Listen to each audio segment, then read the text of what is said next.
berani korbankan yang haram, Allah ganti dengan yang halal, yang lebih baik lagi, berlipat-lipat ganda. Nabi Daud alaihissalam, dia menerima gaji dari kerajaan satu hari, dan tidak ada satu orang manusia pun yang lebih soleh dari beliau yang hidup waktu itu. Nabi Daud, dia raja. Kemudian dia bertanya kepada semua orang, apa pendapatmu tentang Daud? Tolong jelaskan. Semua memuji, menyanjung Nabi Daud alaihissalam, orang hebat, orang soleh, dermawan, orang masya Allah. Dia tidak puas. Kenapa? Pasti aku punya kekurangan. Berdoa, ya Allah, beritahu ke aku kekuranganku apa. Maka Allah hantar malaikat Jibril menyamar sebagai seorang laki-laki tua. Maka dia datang berjumpa dengan Nabi Daud alaihissalam. Nabi Daud bertanya, wahai orang tua, bagaimana pendapatmu tentang Daud? Apa kata Jibril alaihissalam? Dia orang baik, orang saleh, tapi sayang ya, dia masih makan gaji dari kerajaan. Bismillahirrahmanirrahim. Wallahi dalam Allah tidak ada kehidupan kecuali kehidupan akhirat. Tidak ada kehidupan. Hidup itu semua tipu-tipu. Di rumah itu semua sementara. Ada momen ini, rumah kita tidak. Ada tempat kerja. Rumah ini ada tempat tinggal kita. Nanti ada tempat yang kita tinggalkan. Nahmaduhu wa nusalli ala rasulihil karim, amma ba'd. Qala Allah Ta'ala fil Qur'anil Karim, a'udzu billahi minasy syaithanir rajim. Bismillahirrahmanirrahim. Alladzi khalaqal mauta wal hayata liyabluwakum ayyukum ahsanu amala. Wa qala Nabi sallallahu alaihi wasallam, kullu ummati yadkhuluna al-jannah illa man aba.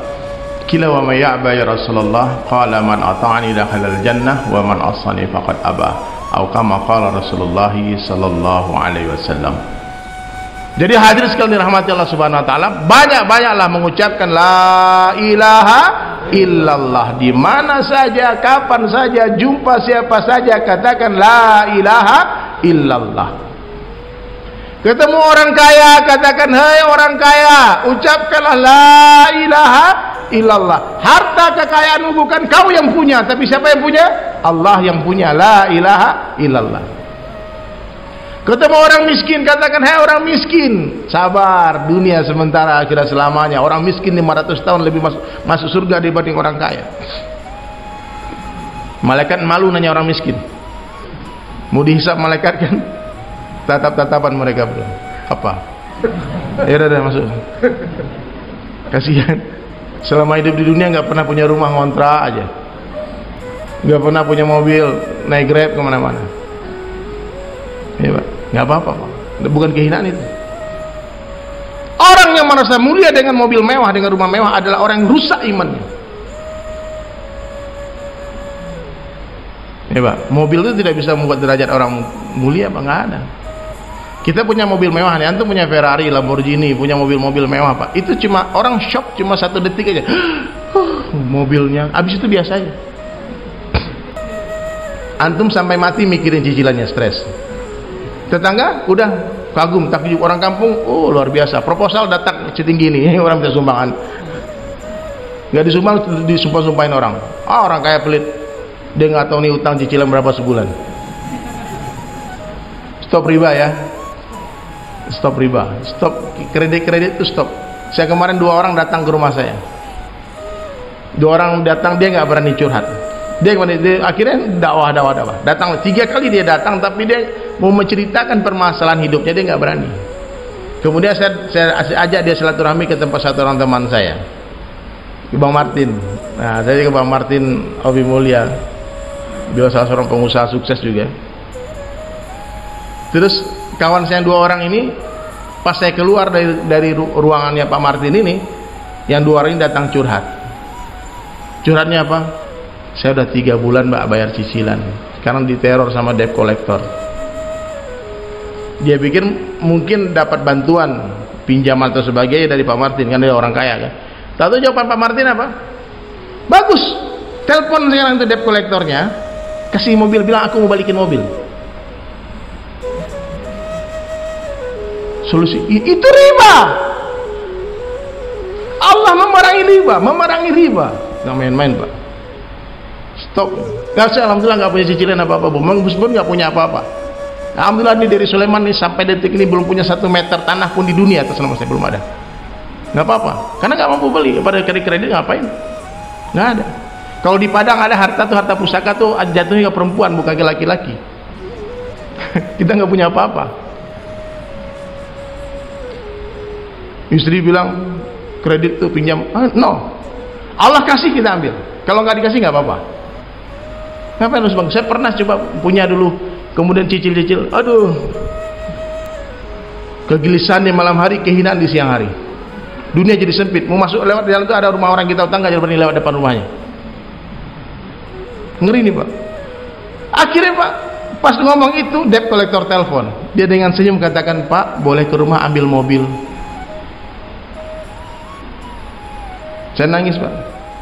Takjub, itu orang berani mengorbankan itu Pak, mobilnya. Mobil freight, saya ingat. Udah, dia pulangkan mobil, hitung-hitungan dapatlah cash, kembalian uang sedikit untuk modal usaha. Tenang, Allah akan ganti dengan bisnis yang dengan mobil yang lebih baik. Terus minggu lalu dia datang ke rumah saya. Datang ke rumah, dia bilang, ya karena ada acara di rumah Mas Mona ya. Dia datang sampai jam 11:30. Mereka suami istri cari-cari Grabnya nggak dapat. Oh dapat. Pas Grab datang, terus istri saya bilang, Abi, itu ada mobil, kita kan ada mobil 2 tuh. Satu mobil kepakai, satu mobil nganggur aja. Kasih pinjam dia aja dulu sampai dia punya mobil. Grabnya datang, kasih duit, balikin, cancel order. Dia bilang, bang, karena antum sudah korbankan nih, berani lepas dari riba, I respect you, I do respect for you brother. Itu ada mobil pakai. Dia nangis sama istri karena mobil yang saya suruh pakai itu Velfire Pak. Berani korbankan yang haram, Allah ganti dengan yang halal, yang lebih baik lagi, berlipat-lipat ganda. Nabi Daud alaihissalam, dia menerima gaji dari kerajaan satu hari, dan tidak ada satu orang manusia pun yang lebih soleh dari beliau yang hidup waktu itu. Nabi Daud, dia raja. Kemudian dia bertanya kepada semua orang, apa pendapatmu tentang Daud? Tolong jelaskan. Semua memuji, menyanjung Nabi Daud alaihissalam. Orang hebat, orang soleh, dermawan, orang, masya Allah. Dia tidak puas. Kenapa? Pasti aku punya kekurangan. Berdoa, ya Allah, beritahu ke aku kekuranganku apa. Maka Allah hantar malaikat Jibril menyamar sebagai seorang laki-laki tua. Maka dia datang berjumpa dengan Nabi Daud alaihissalam. Nabi Daud bertanya, wahai orang tua, bagaimana pendapatmu tentang Daud? Apa kata Jibril alaihissalam? Dia orang baik, orang saleh, tapi sayang ya, dia masih makan gaji dari kerajaan. Terus mestinya dia makan dari hasil keringatnya sendiri, bukan dari baitul mal. Itu harta itu milik orang miskin. Raja itu mesti punya usaha sendiri. Di pejabat-pejabat itu mestinya dia punya income sendiri. Jadi betul-betul menjabat itu pengabdian kepada negara, kepada umat, bukan nyari duit. Pengabdian kepada umat, berkhidmat kepada umat. Tadi pagi banyak orang mention di Instagram tuh, orang lagi ngimamin sholat meninggal, ajib, Allah, wow, kematian yang indah.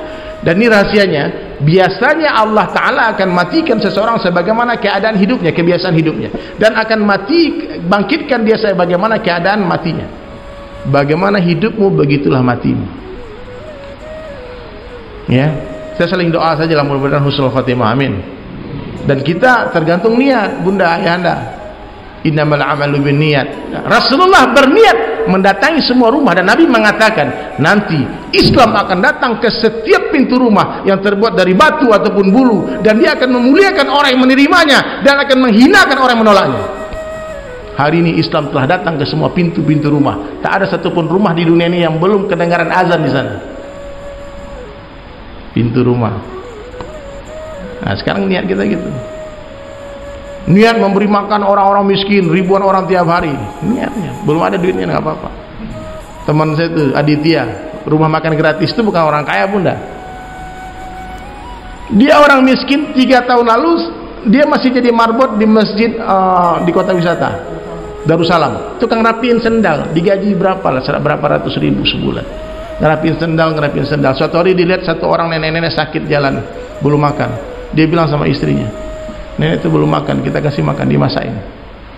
Kemudian senang kali wajah nenek itu, subhanallah. Kemudian dia punya motor butut 7 juta, dia jual. Dia belikan bahan makanan, dia beri makan orang. Kemudian dia buat rumahnya ditulis rumah makan gratis. Semua orang mau makan, nggak boleh bayar. Saya pernah buat ide juga, Mas Mono, bikin rumah makan, bayar makan sepuasnya, bayar seikhlasnya. Masih bayar kan? Ini gratis, Mas. SBY makan tempat dia, mau bayar nggak boleh bayar. Bapak makan aja Pak, ini rumah makan gratis Pak. Sekarang apa yang terjadi? Allah muliakan dia, Allah mudahkan kehidupan dia. Dia nggak punya mobil, nggak punya, dia 3 tahun tinggal di rumah kontrakan yang harganya berapa, 1 juta sebulan nggak sampai mungkin, sama istrinya. Beralasan tikar Palembang itu, nggak ada kasur spring bed dia. Saya cerita, saya nangis dengar dia cerita. Ini orang miskin ngasih makan orang. Kok kita orang kaya 2 orang 3 orang makan di rumah kita, kita ngeluh-ngeluh. Oh, tamu aja datang terus nih. Orang datang suhuson langsung kan, uang keluar lagi nih, kacau nih, apa lagi nih Pak. Belum orang mau datang. Padahal tamu itu membawa rahmat, berkah dalam kehidupan kita. Semua siapa ya? Setiap kebaikan kita lihat, maka Allah akan pindahkan kebaikan itu kepada kita.